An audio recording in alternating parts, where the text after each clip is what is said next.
Love is more than a flicker within the human heart. Love, reveal yourself and make us new. In a hurried world with little time for others, Advent calls us to remember that love is patient. In a world where we often become consumed by our own interests, Advent calls us to remember that love is kind. In a world where we are often quick to anger and slow to forgive, Advent calls us to remember that through love we come to understand and often to forgive. This Advent, we abide faithfully in the shining dark of the unknown.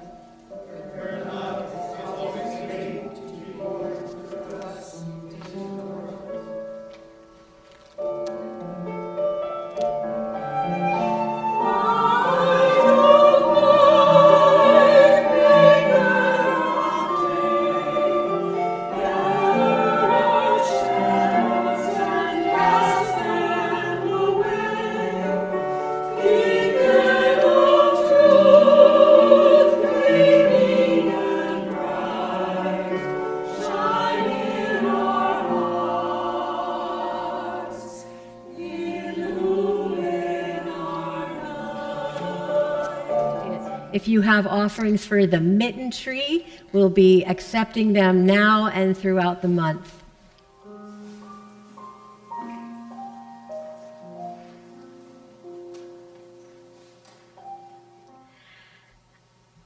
Advent poem by Enuma Okorio. I want to find my place amongst the people of Advent, but I can't quite decide who I am. I want to be pregnant with God, but it takes such a toll on the body. I have given birth to things before, and labor is hard and untimely. The video player is currently playing an ad.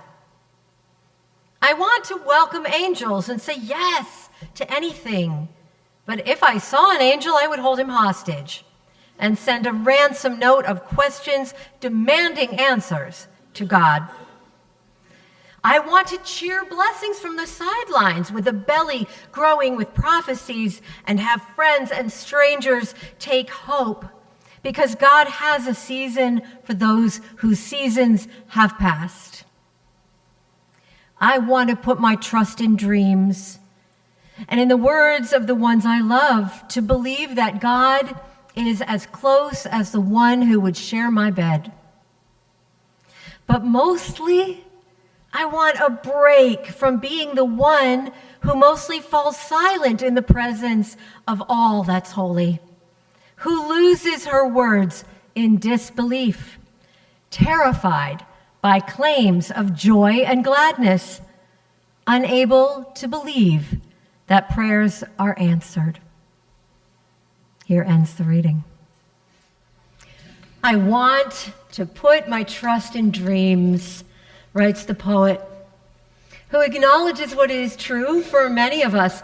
We can be terrified by claims of prayers answered, revelations that bring hope and healing, and any experiences that don't make sense. And why? Because we so very much need things to make sense. 1 + 1 = 2. Do this, and that will be the outcome. This helps us cope with the fact that life is disorderly and shocking. While we learn from an early age that shocks are often sad and difficult, we don't always learn that the shocks can be astonishing, beautiful, and wondrous. Our human inheritance prepares us for the painful. Our spiritual inheritance should help us prepare for the wondrous. Were you prepared? Are you prepared? I think that we are generally not.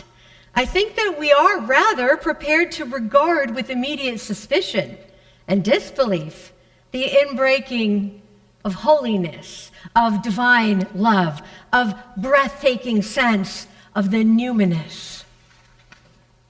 We know that amazing things can happen. We've heard about them, and even have a few of our own such experiences tucked away in our hearts, maybe too precious or weird to share with others. But we don't go looking for those stories because they're often not respected, and we don't know quite what to do with them. Bless you. In the Gospel of Matthew, young Miriam, Mary, mother of Jesus, pondered these things in her heart when an angel visits her and tells her the unbelievable news that she's going to give birth to a Messiah. This wasn't in any of the ordinary plans she could possibly have had for her life. But God tends to have other ideas, not just in this story, in this famous biblical story, but all the time, in many places. Something holy will make itself known, seen, or understood, despite all our defenses. These can be personal moments of epiphany or revelations shared within a community. I think about just these wonderful stories from many traditions. The founder of the Sikhism, Guru Nanak, filled a reservoir in drought-stricken Amritsar, which is a part of India, and it was filled with water. And many people were converted to this faith tradition as a result. 13th century Hindu saint Nanadeva, if I'm pronouncing that correctly, was challenged by Brahmins, the upper class, the elite, about his right to recite the Vedas. And he responded, anyone can recite the Vedas, and he put his hand on a water buffalo, who then correctly chanted verses for an hour. I mean, this is reported. People saw it. This is a treasured story, and the water buffalo to this day in this region is honored and revered. I don't know. The Red Sea parted to let the Hebrew slaves flee Pharaoh's army. Miracles are moments that suspend laws of nature, upend the social order, restore what is broken or even dead, and change the lives of those who experience them and sometimes even those who hear about them. Jesus healed and turned water into wine, they say. But closer to home, someone has a dream about a deceased relative that conveys essential information that no one else knew, maybe a treasured recipe. Someone else, in a moment of physical vulnerability or danger, reports the presence at the very right moment of a sweet and helpful individual who promptly disappears when the recipient of this help turns around to thank them. They secretly feel, this might have been an angel. How do you feel hearing these stories, these wonders? Because this is an essential question for the spiritual life and for every spiritual community. Hearing wondrous stories and experiences. It's not about whether we believe them. How do we hear them? How do we receive them? An angel appeared to Mary, Angel Gabriel. It's that time of year. Angels sang in the heavens, and shepherds had no idea what was going on, but they decided to share what they had seen and heard. I know that we are a sophisticated people. I know that we are people who are leery of misinformation and manipulation, as we have good cause to be. But if we cynically reject stories for lack of scientific proof, we're just not treating those stories correctly. A wonder is not an event to be held to the same scrutiny as a mathematical equation or a bank loan. Wonder still the world shall witness, go the lyrics of one of our hymns in our great hymnal. If we train ourselves to be immune to stories about the inbreaking of the holy, we lose much of what it means to be human. Clarissa Pinkola Estes is a Jungian psychoanalyst and a curandera, which is a healer, and she writes, to deepen our kinship relationship with the instinctual nature, which really means the soulful nature, it assists greatly if we understand stories as though we are inside them rather than as though they are outside of us. That's a wonderful, wonderful way to approach sacred stories. Enter into them. The analytical mind is very important to our survival and thriving, but it isn't everything that we need. We also need the wild mind. The part of us that flies, that is free and animal-like in its instincts. The part of us that smells and senses and is alert to things that are not familiar on the well-worn paths of our usual thoughts and ideas. It seems strange to me, it always seems strange to me, to use science as a weapon against experiences of the numinous, because science itself, the whole project of science, begins with wonder and curiosity and a hunger to enter into the mystery of our existence. I wonder how these planets are moving in the night sky. I wonder if there is some way to actually see and identify the malignant forces that are causing so many people around me to be sick and die suddenly. This is how medicine evolves. I wonder why that apple really fell from the branch onto my head, Isaac Newton. You know, getting out of that intellectual space into the wonder space. The news this past week of the ongoing violence in the Middle East, the tragedy of that brief ceasefire, the coverage of the UN climate summit in Dubai. How many of you were following that? You know, where there were so many representatives of the fossil fuel industry. And it was like, oh my gosh, same as it ever was. Both of these things revealing a tragic stuckness in the human community. This to me is a reminder and, in fact, an urgent call to creativity, which is the outcome of wonder. If we constantly walk away from wisdom tales, from poetry, from intuition, from inspiration, and from sacred stories from religious traditions, we are putting up roadblocks to the psyche, which is a key source of visionary insight. The French philosopher Paul Ricoeur coined a term, second naivete, to describe a stage of spiritual and emotional development where we are able to engage with religious mythologies and symbols in a way that recognizes and appreciates mystery. In the first naivete, such as the faith a child might have, inherited stories and stories that we are taught are believed as literal fact.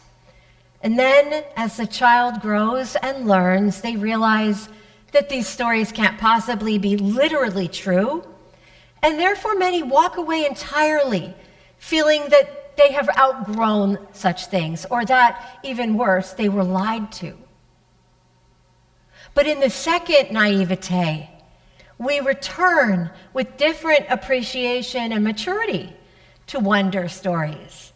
And instead of asking, is this true, is this factual, We enter into those stories as fascinating places we can explore to see how we feel ourselves to be in this story, and to imagine what this story has meant, why it was told again and again and again, why it is cherished, and what it might have to say to us.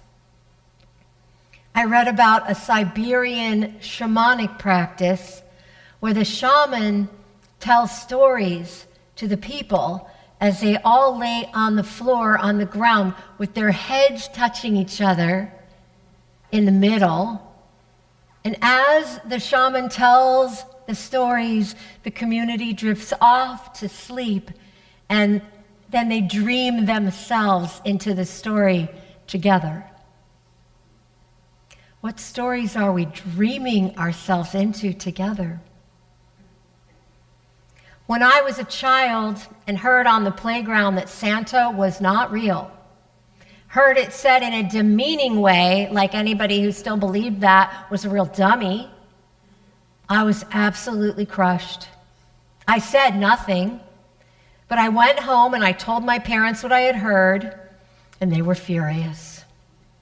Both of them, my atheist parents, together, incandescent with rage that someone would deny the absolute reality of Santa Claus, not just to me, but anywhere. And this is what they said to me. Santa is absolutely real. Santa needs help getting gifts to people at Christmas, yes, and we help him do that. And I love this, my Jewish father, right? We work together, they said. And some of the Santas that you have seen are actors in suits, that's true, but they're also helping Santa. None of this means that Santa is not real. Not only is Santa real, but you are real to Santa.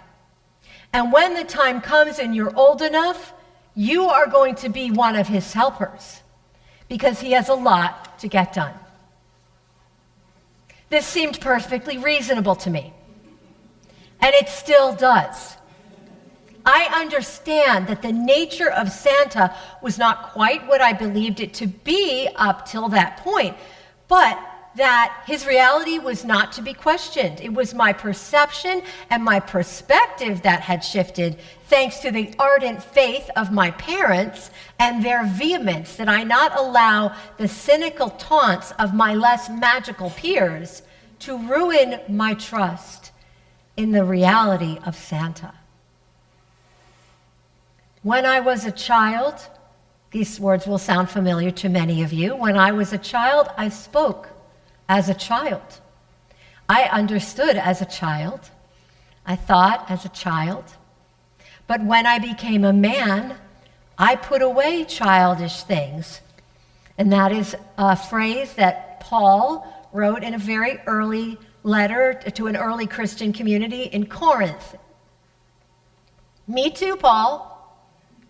When I became an adult, I put away childish things like rejecting and ridiculing sacred stories and expecting them to report nothing but historical facts rather than to reflect the human soul's deep and enduring yearnings.